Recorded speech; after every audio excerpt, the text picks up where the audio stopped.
before starting business, and to renew the sum in advance as quickly as the members of his club should exhaust it. Cheques talk. He departed with Bostock's name at the head of his list, and he used them as a clinching argument with other shops. But the prejudice against his youth was strong and general. "Yes," tradesmen would answer, "what you say is all right, but you're so young," as if to insinuate that a man must be either a rascal or a fool until he is 30, just as he must be either a fool or a physician after he's 40. Nevertheless, he had soon compiled a list of several score shops. His mother said: "Why don't you grow a beard? Here you spend money on razors, strops, soaps and brushes, besides a quarter of an hour of your time every day, and cutting yourself. All to keep yourself from having something that would be the greatest help to you in business. With a beard you'd look at least 31. Your father had a splendid beard, and so could you if you chose." This was high wisdom, but he would not listen to it. The truth is, he was getting somewhat dandiacal. At length his scheme lacked naught but what Denry called a right down good starting shove. In a word, a fine advertisement to fire it off. Now he could have had the whole of the first page of the Signal at that period for £25, but he had been so accustomed to free advertisements of one sort or another that the notion of paying for one was loathsome to him. Then it was that he thought of the Countess of Chell, who happened to be staying at Knype. If he could obtain that great aristocrat, that ex-mayoress, that lovely witch, that benefactor of the district, to honour his thrift club as a patroness, success was certain. Everybody in the Five Towns sneered at the Countess and called her a busybody. She was even dubbed Interfering Iris, Iris being one of her 11 Christian names. The Five Towns was fiercely democratic, in theory. In practice the Countess was worshipped. Her smile was worth at least £5, and her invitation to tea was priceless. She could not have been more sincerely adulated in the United States, the home of social equality. Denry said to himself: "And why shouldn't I get her name as patroness? I will have her name as patroness." Hence the expedition to Sneyd Hall, one of the ancestral homes of the Earls of Chell. 3. He had been to Sneyd Hall before many times, like the majority of the inhabitants of the Five Towns, for by the generosity of its owner Sneyd Park was always open to the public. To picnic in Sneyd Park was one of the chief distractions of the Five Towns on Thursday and Saturday afternoons. But he had never entered the private gardens. In the midst of the private gardens stood the hall, shut off by immense iron palisades, like a lion in a cage at the Zoo. On the autumn afternoon of his historic visit, Denry passed with qualms through the double gates of the palisade, and began to crunch the gravel of the broad drive that led in a straight line to the overwhelming Palladian façade of the hall. Yes, he was decidedly glad that he had not brought his mule. As he approached nearer and nearer to the Countess's front door, his arguments in favour of the visit grew more and more ridiculous. Useless to remind himself that he had once danced with the Countess at the municipal ball, and amused her to the giggling point, and restored her lost fan to her. Useless to remind himself that he was a quite exceptional young man, with a quite exceptional renown, and the equal of any man or woman on earth. Useless to remind himself that the Countess was notorious for her affability, and also for her efforts to encourage the true welfare of the Five Towns. The visit was grotesque. He ought to have written. He ought at any rate to have announced his visit by a note. Yet only an hour earlier he had been arguing that he could most easily capture the Countess by storm, with no warning or preparations of any kind. Then, from a lateral path, a closed carriage and pair drove rapidly up to the hall, and a footman bounced off the hammercloth. Denry could not see through the carriage, but under it he could distinguish the skirts of someone who had got out of it. Evidently the Countess was just returning from a drive. He quickened his pace, for at heart he was an audacious boy. "She can't eat me," he said.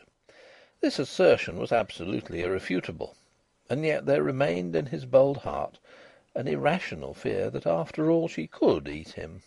Such is the extraordinary influence of a Palladian façade. After what seemed several hours of torture, entirely novel in his experience, he skirted the back of the carriage and mounted the steps to the portal. And although the coachman was innocuous, being apparently carved in stone, Denry would have given a £10 note to find himself suddenly in his club, or even in church. The masonry of the hall rose up above him like a precipice. He was searching for a bell knob in the face of the precipice when a lady suddenly appeared at the doors. At first he thought it was the Countess, and that heart of his began to slip down the inside of his legs. But it was not the Countess. "Well?" demanded the lady. She was dressed in black. "Can I see the Countess?" he inquired. The lady stared at him. He handed her his professional card, which lay waiting already in his waistcoat pocket. "I will ask my lady," said the lady in black. Denry perceived from her accent that she was not English. She disappeared through a swinging door, and then Denry most clearly heard the Countess's own authentic voice, saying in a pettish, disgusted tone, "Oh, bother!" And he was chilled.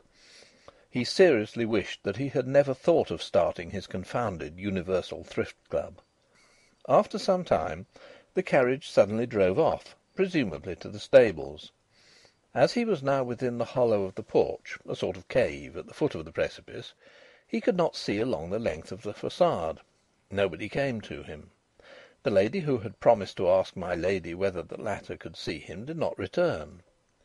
He reflected that she had not promised to return. She had merely promised to ask a question. As the minutes passed, he grew careless, or grew bolder, gradually dropping his correct attitude of a man about town paying an afternoon call, and peered through the glass of the doors that divided him from the Countess. He could distinguish nothing that had life. One of his preliminary tremors had been caused by a fanciful vision of multitudinous footmen, through a double line of whom he would be compelled to walk in order to reach the Countess.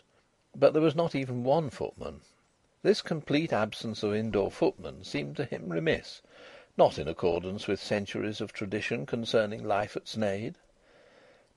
Then he caught sight, through the doors, of the back of Jock, the Countess's carriage footman, and the son of his mother's old friend.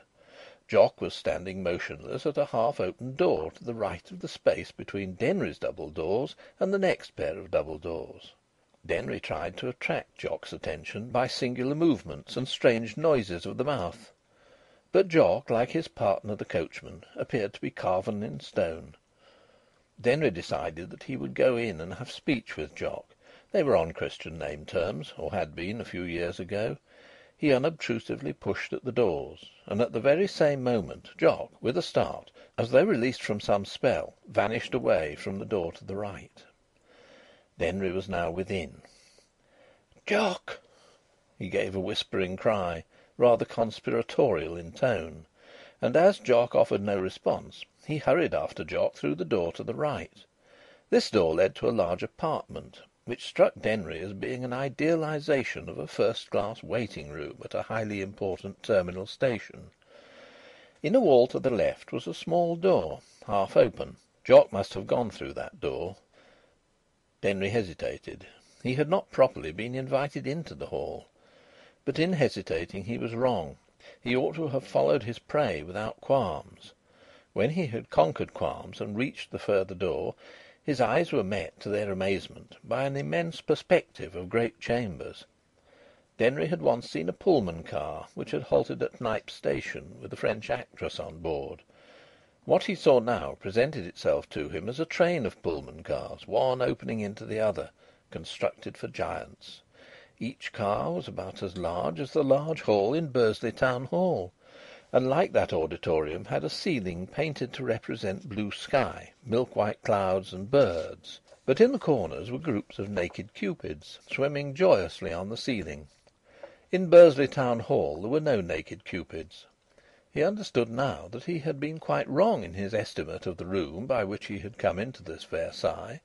Instead of being large, it was tiny, and instead of being luxurious it was merely furnished with miscellaneous odds and ends left over from more important furnishings. It was indeed naught but a nondescript box of a hole,